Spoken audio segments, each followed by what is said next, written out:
Your Pittsburgh Steelers, as we sit here today, Monday, September 25th, are leading the AFC North Division without two of our best players playing these last 2 weeks. Cam Hayward, Deontay Johnson, two guys that we are paying $40+ million this year to play football, but unfortunately they're injured. The crazy part is, though, people still aren't happy. I've been seeing the comments. I've been seeing the tweets. And I don't know why, because we went from getting destroyed by the 49ers in week 1, looking pretty incompetent in all 3 phases, to winning ugly on Monday Night Football. The defense picked up the offense.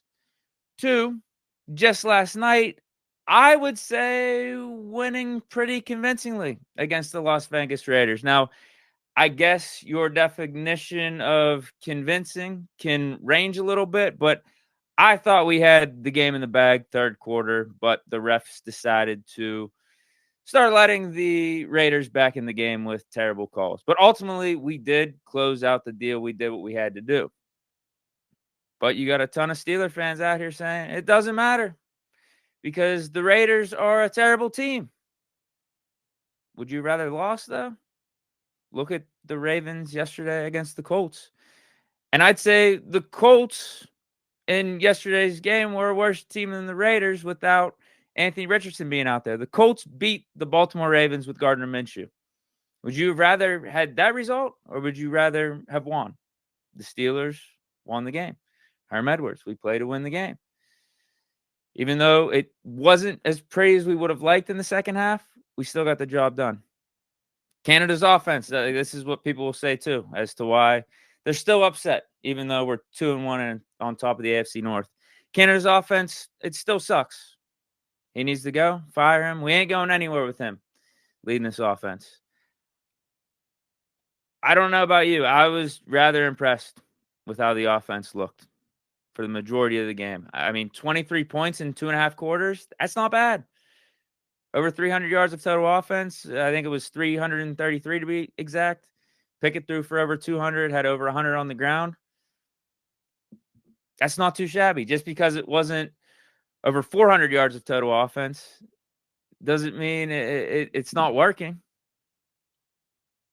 I would have liked to finish better in the fourth with the offense, but when push came to shove, we delivered when it counted. Like, there were a couple drives that stalled out in late third quarter and also in the fourth, but hey, man, offense looked light years better from what it was last week. And that's what we were asking for. Everyone was complaining about the offense. We got to do better. Fire Canada. We looked inept out there. This looked like an NFL offense yesterday. So again, we are on top of the AFC North without our 2 best players. We're on top of the AFC North with a quarterback that just got his 16th start. 16th. So the totality of the games he started in isn't even a full season just yet. And now he's coming off of his best game, a first multi-touchdown pass performance, because he has had multiple touchdowns in games before, but first multi-touchdown pass, first multi-pass touchdown performance. Watching that up. And one could argue, though, even though he hasn't looked the best thus far in 2023, he's outplayed the other quarterbacks in the AFC North. Check the stats if you think I'm lying. And you don't think Pickett's going to get better as the season goes on? Already borderline outplaying the rest of the quarterbacks in the AFC North as we sit here today. But he's only in his 16th start. So he's only going to be getting better as time goes on. We are on top of the AFC North. 2-1 with room for improvement, sure. But if you watch the games, if you watch last night's game, you could tell something is there. And I think just like Pickett, this team is going to be even better mid-year. And then it's going to be even better than that at the end of the season. And why, you may ask? It's because we have a great team, a foundation, as Landon Roberts said on the podcast last week. We got stars, we got savvy veterans, and we have a boatload of young talent And that young talent is stepping up. What does that look like as this young talent gets more and more experience under their belt? I'd say the league needs to watch out. So today we got our Monday morning. It's not morning anymore. It's noon. We're in the PM, not the AM anymore. But we got our Monday reaction to yesterday's game, and we're going to focus on winners and losers. Who came out looking good? Who came out looking bad?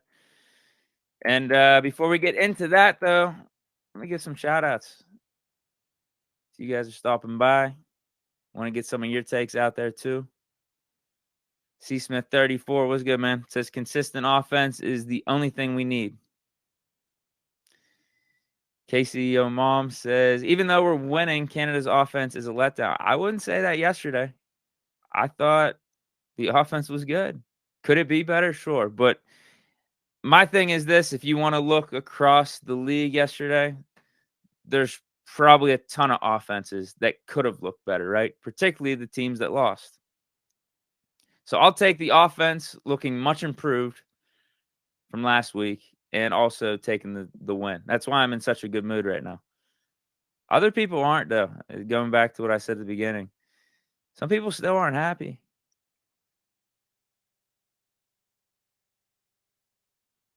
Yep. Richard Hunt says touchdown pass to Pat was a great play call. I'd say the touchdown pass to Calvin Austin was a great play call, too. He was wide open across the middle of the field.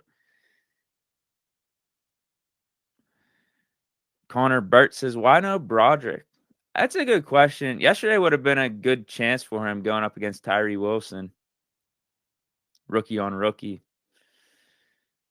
But O-line improved. I'm going to talk about the O-line and the winners and losers. O-line definitely improved. That doesn't mean we still can't put Broderick Jones in over Dan Moore, for sure. I'm not opposed to that. Maybe the bye, if Dan Moore isn't improving light years from what he has been these first 3 weeks, maybe we do start thinking about Broderick Jones.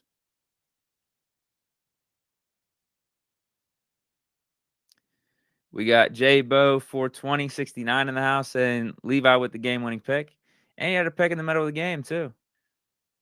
Yeah, he had 2. He could have had 3. There was one he got a nice PBU, but if he would have played a little bit better, he could have had 3 for the night. Money Mavericks in the house. Pickett with the multiple touchdown game. Yep. Yes, sir. Evan Almanza says, I didn't like Canada's downfield play calling the first 2 times. What are you talking about? Are you talking about the first 2 games? Are you talking about for yesterday's game? Naughty or Nice says, how do you feel about Benton? We'll be talking about him. Yeah, we'll be talking about him, man. Keanu Benton's been doing some good stuff. Connor Burt says our O-line is our worst aspect right now. That's arguable. If you want to talk offense, probably. But then defense could be another story. We could talk about the secondary on defense. And then, all right, last comment before I start getting into the winners and losers. We got Matthew Tad Dingo. That hit by Cole on Tay had me so hyped. He's looking more comfortable out there. Yeah, that was an old school football hit. The refs were trying to give him a penalty, but they couldn't because it was such a clean hit. It was just a big hit. Jimmy G led Devontae Adams out a little bit too far, and Devontae paid the price.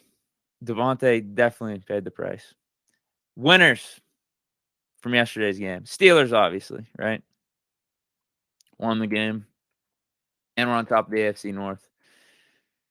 But let's do what we have been whenever we've been doing winners and losers and start with the quarterback, Kenny Pickett. 16 for 28, 235 yards, 2 touchdowns. I'd say his best game to date throughout his whole career. First, as I mentioned, first multi-pass touchdown game of his career.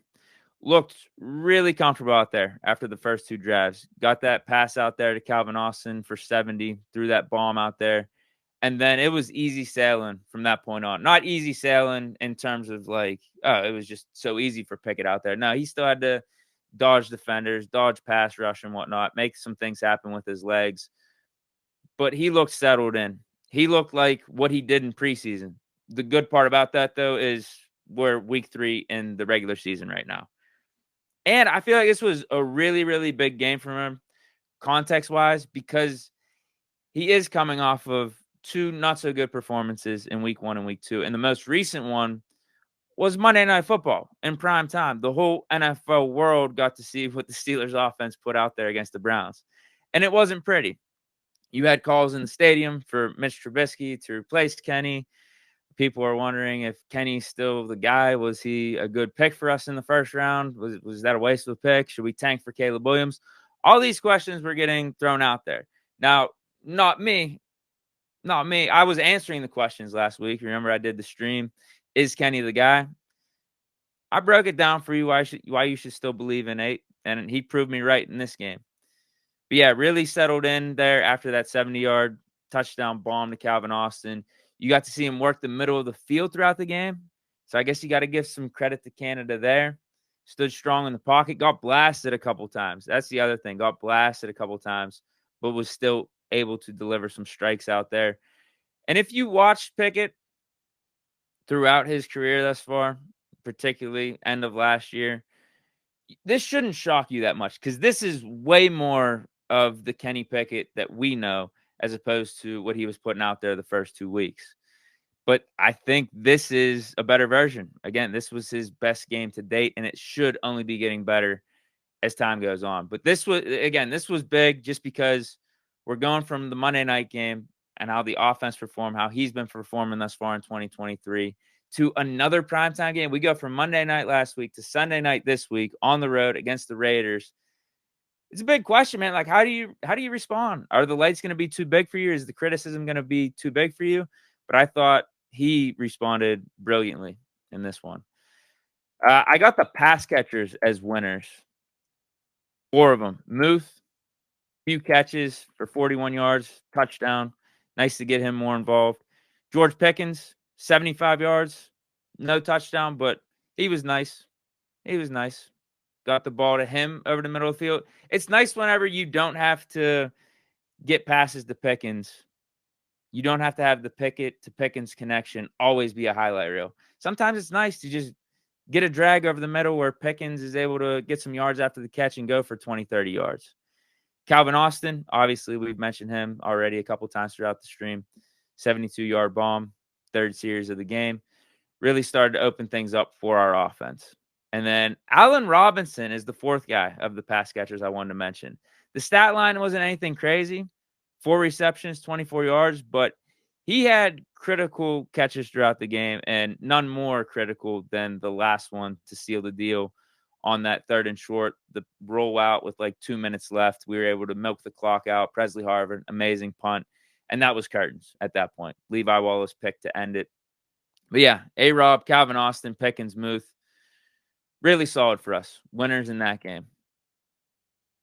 Levi Wallace and Pat P. Now, this one's interesting because at times you could have them in the losers category. But overall, their whole body of work from Sunday Night Football, I think we got to put them in the winners because between the 2 of them, 3 total interceptions. 2 for Levi Wallace, 1 for Pat P. And low-key, Levi Wallace did have a couple more PBUs. Now, I know picks count as PBUs. So on the stat sheet, he has 4. So he had 2 other PBUs, a combination of 2 PBUs, 2 picks. That's good. That's a good game for Levi Wallace. The problem is he was on Devontae Adams out there, and there were times he was getting cooked. Pat P, early in the game, had a little bit of a slip, and you're just wondering, oh, man, is this the beginning of the end for him? But he got things together. He wasn't really getting cooked that much out there. So, yeah, I would put Levi Wallace and Pat P in the winners category, even though it wasn't the prettiest of games for them. And it hasn't been the prettiest of games over these first 3 weeks for the secondary in general. But production's production, man. Production is production. Next winners, I got the Wisconsin guys. And we'll start with TJ Watt. But I'm just going to go over what he did briefly because at this point, it's almost like, God, we know TJ Watt's great. He has 6 sacks through 3 games. He had 2 yesterday. But correct me if I'm wrong, it feels like it's quiet. Those were a quiet 2 sacks last night. It almost feel like it felt like he coulda had more impact, which is crazy. You know that's when you're on the top of your game. If you're putting up great performances like that and it still feels quiet, it still feels like you could have done more, but that performance is still better than 95% of the rest of the league on their best days. It's almost like Patrick Mahomes. Patrick Mahomes could go out there and go for 250 and 3 touchdowns, and everyone will be like, that's kind of like a quiet game for Mahomes, right? That's when you know you're achieving greatness. Kevin Durant in the NBA, one of the greatest scorers of all time in NBA history. He'll just go out there and drop 30 points like it's nothing. You're like, how many points did Kevin Durant have? 30. Man, that felt like 18 or 19. But that's when you know a player is in their prime. That's when you know a player is an all-timer because of the things TJ Watt was doing yesterday. And it still felt like it was quiet. Look at the stats. Hold on. Literally, I have this overlay right across the stats for him. I said I was going to go over this briefly. I guess I'm not because TJ Watt is that good. He deserves this type of recognition. Hold on. Let me get this overlay out of there real quick. So for 2023 already, through 3 games, 6 sacks. You could see it's highlighted in bold. That leads the league. Fumble recoveries for touchdown, 1. That's tied for the league. That's in bold. Forced fumbles, 2. Tied for the league lead. Also, 2 pass deflections. I know that's nothing to go crazy over because I think the league leader is at like 7. But that's a cornerback. That's someone in the secondary. 2 pass deflections for an edge rusher, a dude playing the D line. That's impressive. But we've known this. This has been a part of TJ Watt's game. But he's on pace. 2 pass deflections. That's on pace for double-digit pass deflections right there. He's on pace for 34 sacks this season. That 5 tackles for loss, that's second in the league. Right now, TJ Watt should be the front runner for Depoy. If you don't have him as the front runner, you are just a hater. Just a hater. I mean, he's definitely on pace to break the single season sack total and by a mile right now. Hopefully he keeps it up. Just pray, knock on wood, he continues to stay healthy because TJ Watt is on one right now. But back to what I was saying, makes it look easy. Like it was a quiet 2 sacks last night. It was quiet. It was quiet. But whenever I said for this winners, this what do you want to say? This little category. I said Wisconsin guys. So not only TJ Watt, let's give a shout out to Keanu Benton, man. He got a sack. And he's, in a way, making it look easy. Like his sack, he just did a little move. Got around the offensive lineman untouched. And for a dude to do that with that type of size and that type of power, to show that versatility in his moves and his pass rush moves, that's something. He has put out back-to-back really solid performances ever since Cam Hayward went down. And I only expect him to get better because going back to what I said in the intro, like this dude's young. This dude's a rookie, and he's already doing this stuff week 3 of the season. So just wait for when Cam Hayward gets back and just wait until he gets more games under his belt, more experience under his belt. What is that going to look like? Overall, though, our interior, outside of Keanu Benton, our interior D-line, I think, was solid. I mean, you see things from Larry Ogunjobi to Marvin Leal. They're stepping up. And, they were getting pressure. They were making things happen and stopping the run. That was another key thing because of how our rush defense was those first 2 weeks. It was pretty bad going up against a Josh Jacobs. We shut him out for the most part, outside of some of those chunk runs that they were getting late in the game. But that was more garbage time. We were playing softer defenses and whatnot. So, yeah, shout out to the Wisconsin guys. TJ Watt, Keanu Benton. I said I was going to be brief with TJ Watt, but I'm sorry. Dude's on another level right now. Dude is on another level. A few more I'll go over real quick, and I will be true to my word this time. Jaylen Warren. I think he's RB1, man. He looks like the best running back on the team to me. Whenever he gets the ball, he pops off the screen. I think he's more versatile than Naji. You could see his claim to fame still sticking out where he's blocking dudes. Not only is he good with the ball in his hands, but he's leveling dudes out, helping in the pass protection. The stat line isn't anything crazy, isn't anything to write home about from last night, but I just think he fits our offense better. He fits the offense better. I'm sorry. You could do more versatile, less predictable when Jaylen Warren is on the field. Special teams, Chris Boswell, 3 for 3, 57-yarder. Presley Harvin, multiple punts within the Raiders, 10 to 20. He looks good. Calvin Austin III, even though no punt returns are going to be really showing up on the stat sheet, he caught every punt with confidence and had a good return, but unfortunately it was called back because of a James Pierre holding. Last two, O-line wasn't pretty, but it was better than week 1 and week 2. Better in the run game and also better in pass protection. And that should have been the case because we were going up against a Raiders defense, which was worse than the Browns and also the 49ers. But it's just good to see. This is the type of game where you start gelling as a unit. You start building that chemistry with each other. You start building that confidence that, yeah, we're not as bad as what those first 2 weeks were. Let's prove it again in week 4.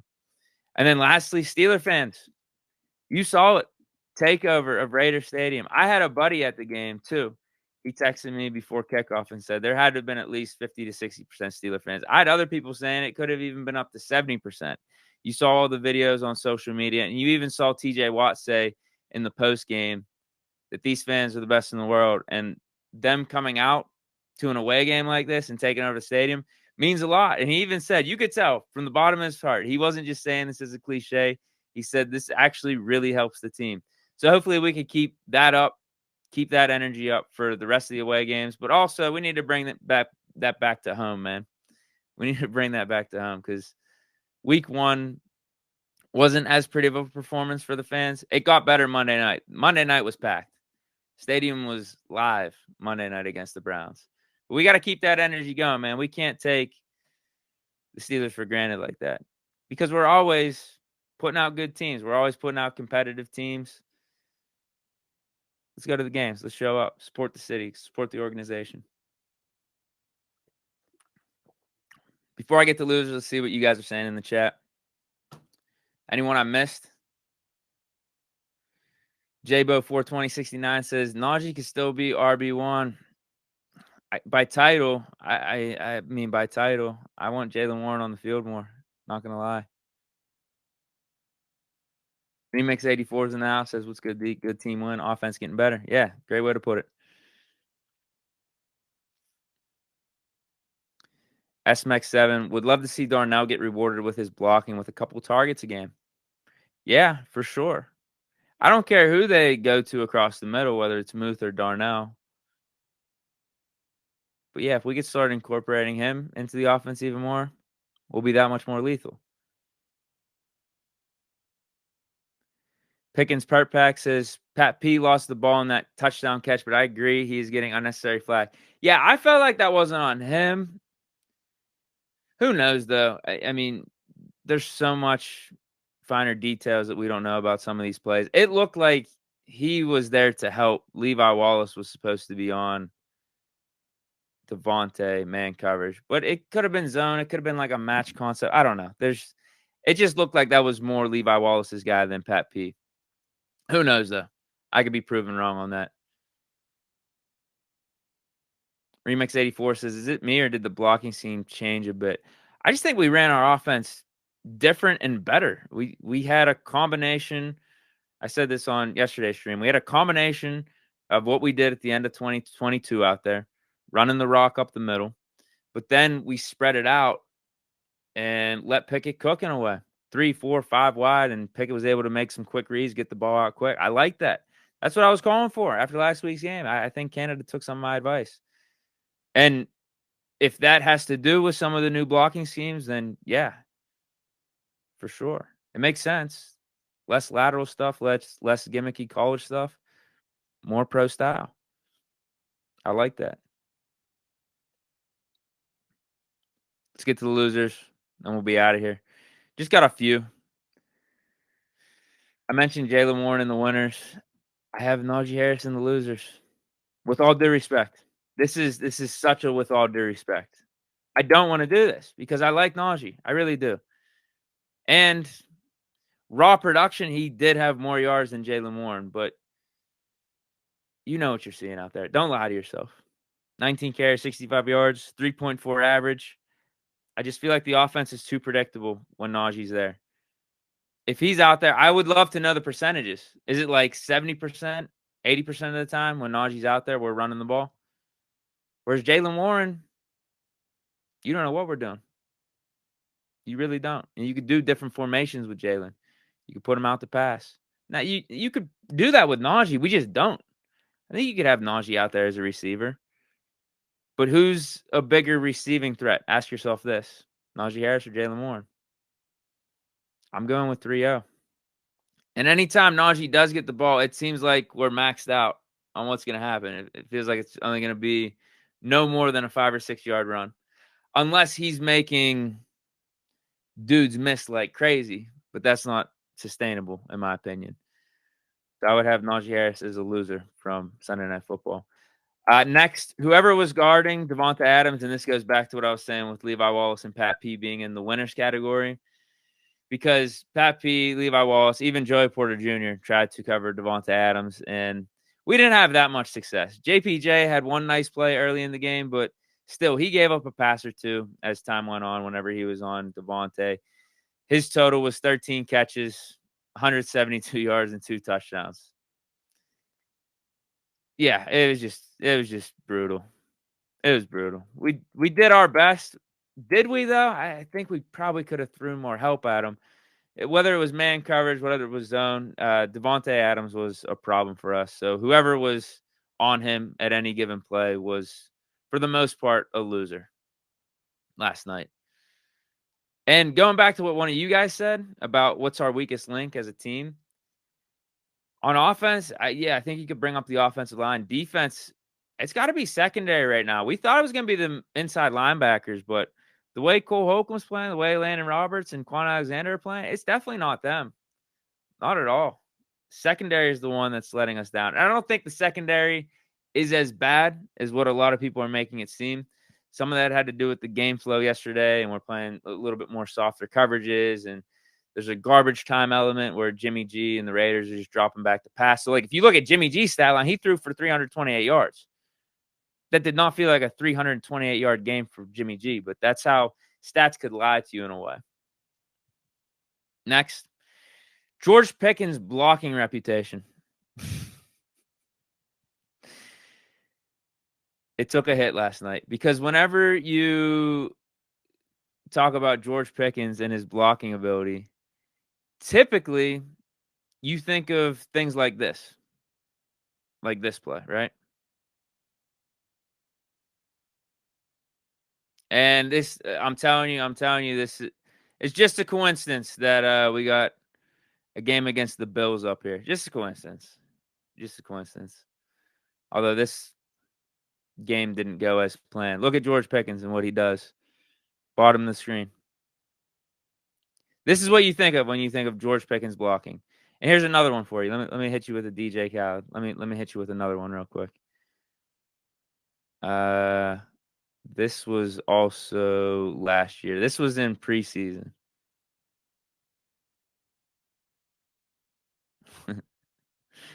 Dude levels the guy out. Absolutely levels him. But this is what happened yesterday, unfortunately. Don't know what he was doing out there.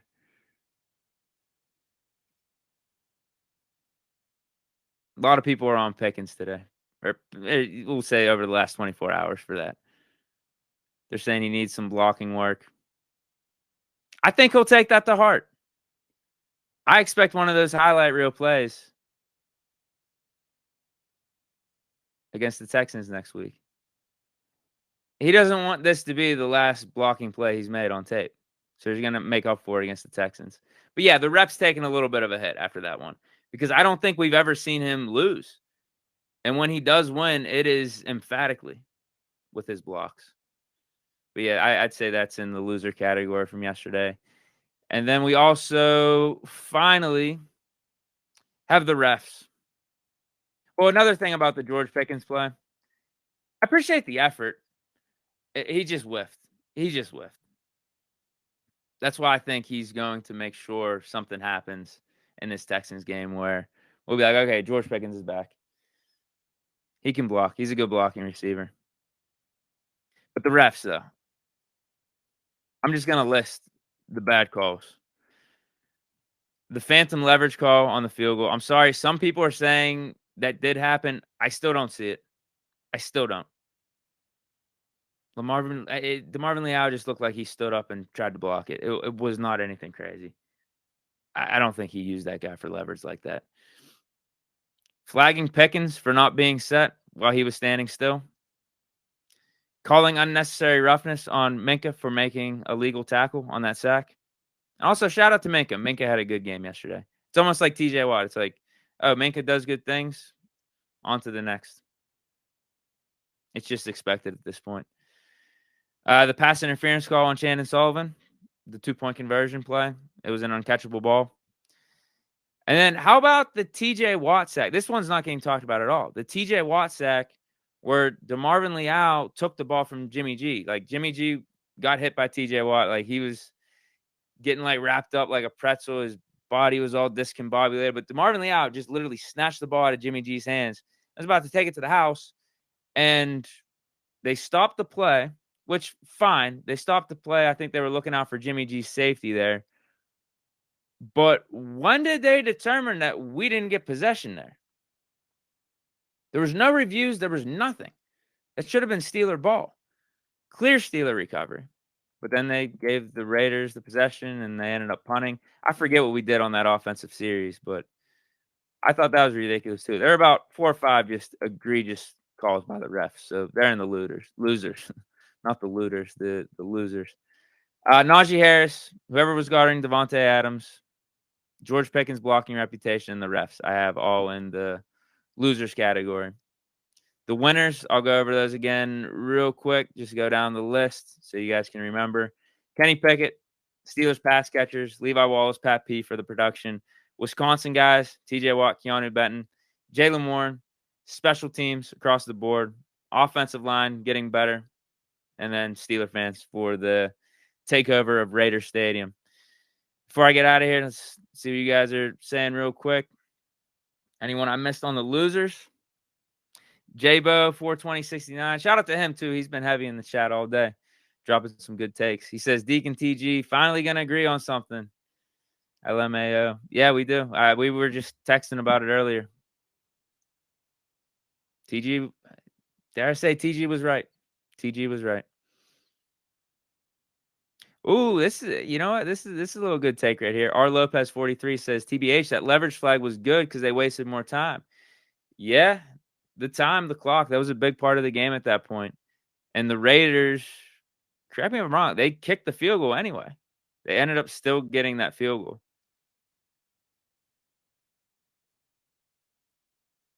That's a good take on it. I like that. Silver lining to the leverage call.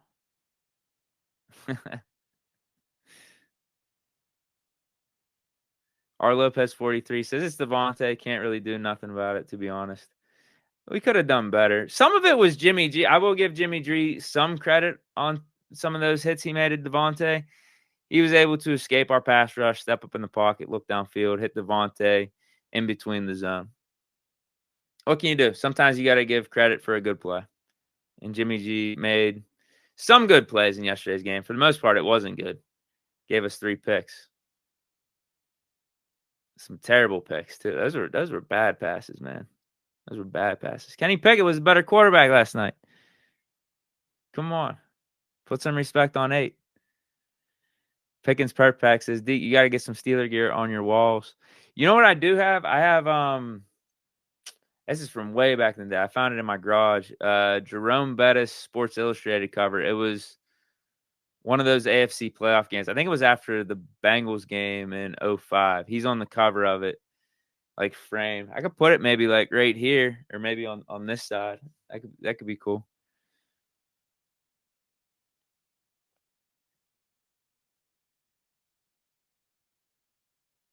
All right, last one. Rid 1965. How do you think we do against Houston this coming Sunday? I think we got momentum. I think we're going to be looking good. Now, Houston may be better than what I thought because they laid a whipping on the Jaguars. That fullback ran one back to the crib for 85 yards on the kick return. That was wild. But yeah, CJ Stroud looks pretty good. So far, he looks like the best rookie quarterback. Him, Bryce Young, A-Rich. A-Rich hasn't looked bad either. I'll give TG some props on that call, too. He's just been hurt. Steelerman 91 asks, do I collect football cards? I do not. I do not. No. Yeah, Houston might be a better game than anticipated, but there's no doubt the game being at Houston, we're going to take over that stadium, too. It's going to be at least 50% Steeler fans. Whew, I'm wondering right now, is Houston a better team than the Raiders? It's probably close. So, yeah, we should take care of business. We play like what we did last night. We'll be fine. We'll be fine. And it goes back to my take, middle of the week. What was I saying? We're going to be 3-1 top of the AFC North. Didn't know we'd be on top of the AFC North this soon, but thanks to the Ravens losing to the Colts, we're already here. But we'll still be there if we win next week's game and go to 3-1, obviously. But all right, shout out to you guys. This was my Monday reaction, winners and losers. Hope you guys enjoyed. I'll be back, Bleach Report, for another live stream Wednesday. I believe middle of the day. It'll be like 1 o'clock. We'll obviously be previewing the Texans game somehow, some way, and talk about what else is hot and trending amongst Steeler Nation at that point. But yeah, stay chilling, everyone. I'll see you guys later. Shout out to Bleach Report and peace.